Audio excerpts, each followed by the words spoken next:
So here's 7 things that I will always say to you when you're looking at choosing your team, okay? Number 1 is you need to choose your partners wisely. Do not jump on board with the first person you meet, including me. Because that's, as I mentioned earlier, there's no licensing requirements, there's no ethics, if you will, an oversight in this industry. So you really have to get to know the person that you're dealing with. You want to ask them for their references. So for me, for all of you, I will offer you my Canadian legal reference letter and my Dominican Republic legal reference letter and my lack of criminal background. Okay? But I'll show it to you. And I've been criticized a little bit in the local community for stating that, but I don't care.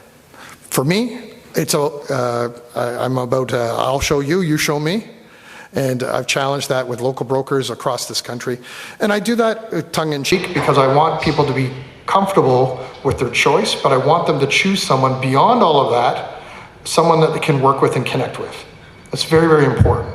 Because you're literally trusting anywhere between 50 grand and $1.5 million with someone that you met for about 15 to 30 minutes or a week.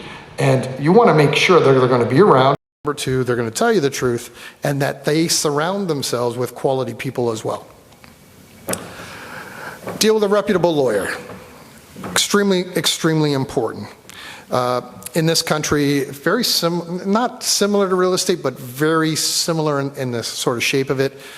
We can't assume from our North American mindset, US and Canada or Europe, that all the education and our ethics and responsibilities for any profession, from an electrician to a lawyer, that they follow our systems of ethics and standards from our home country. So what we've done is we've chosen to work with a transaction legal firm called Guzman Ariza for closings of real estate on a national level. And that's helped us because we have multiple offices and multiple locations. Of course, Maria, from all the other aspects, and then from legal for us internally in our team, we have an internal lawyer to make sure all of our ducks in a row as well. But it's very, very important to have some structure in your mindset because literally you're starting over again. You want to be sure that you're doing everything safe and in an organized way. I talked about aligning yourself with someone that you're comfortable with and a team that you're comfortable with. Get your financial structure in order. Get your financial structure in order. I've seen it so many times. And we can prepare you and work with you well in advance to prepare you for your effective time that you're in this country for 1 week or 2 weeks or a month. You want to arrive here with your feet running. You don't want to arrive and start to realize what you need to get done before you get here, okay? And it's very important that way to make sure that you have success. The last part is, of course, consider whatever investment you're going to make. If you're going to make an investment that you're not going to rent out, that's okay. However, you always want to have a standby manager. Because no matter what you do, if you're not living here full time, but you're not going to rent your place out, you still need a property manager.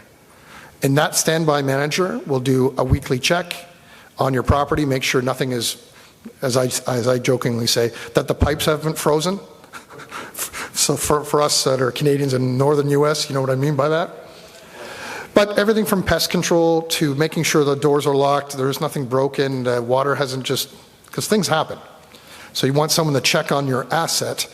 If you're here for 6 months and gone for 6 months, you don't want to show up and find there's a big disaster.